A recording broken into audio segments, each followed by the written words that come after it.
एक राज्य के राजा ने अपनी बढ़ती उम्र को देखकर ये फैसला किया कि वह राजपाट से संन्यास ले लेगा, लेकिन उसका कोई पुत्र नहीं था जिसे वह राज्य सौंपकर जिम्मेदारी से मुक्त होता। राजा की एक पुत्री थी जिसके विवाह की योजना भी राजा को बनानी थी। इसलिए उसने मंत्री को बुलवाया और कहा कि सुबह जो भी व्यक्ति सबसे पहले इस नगर में प्रवेश करेगा उसे यहाँ का राजा नियुक्त किया जाएगा और मेरी पुत्री का विवाह भी उसी के साथ किया जाएगा। अगले दिन राज्य के सैनिक फटेहाल कपड़े पहने एक युवक को ले आए और उसका राज्याभिषेक किया गया। राजा अपनी पुत्री का विवाह उस युवक के साथ करके जिम्मेदारियों को सौंपकर स्वयं वन में चले गए। धीरे धीरे समय बीतता गया और उस युवक ने राज्य की बागडोर संभाल ली और एक अच्छे राजा की तरह राज्य की सेवा में लग गया।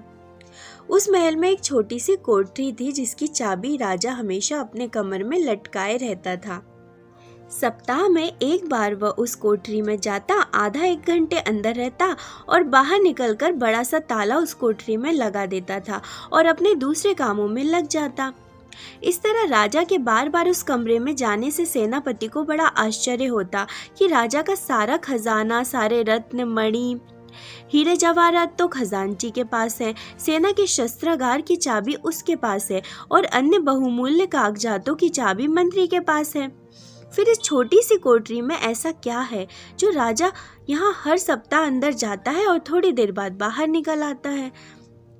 सेनापति से रहा नहीं गया। उसने हिम्मत करके राजा से पूछा कि राजन, यदि आप क्षमा करें तो ये बताइए कि उस कमरे में ऐसी कौन सी वस्तु है जिसकी सुरक्षा की आपको इतनी फिक्र है। राजा गुस्से से बोले, सेनापति, ये तुम्हारे पूछने का विषय नहीं है, ये प्रश्न दोबारा कभी मत करना।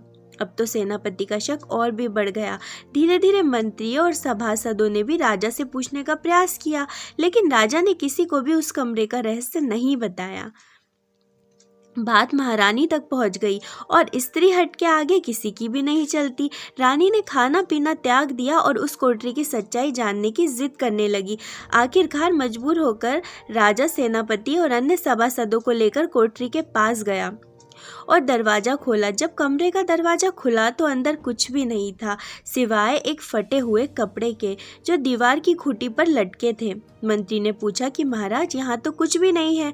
राजा ने उस फटे कपड़े को अपने हाथ में लेते हुए उदास स्वर में कहा, यही तो है मेरा सब कुछ। जब भी मुझे थोड़ा सा भी अहंकार आता है तो मैं यहाँ आकर इन कपड़ों को देख लिया करता हूँ। मुझे याद आ जाता है कि जब मैं इस राज्य में आया था तो इस फटे कपड़े के अलावा मेरे पास कुछ भी नहीं था।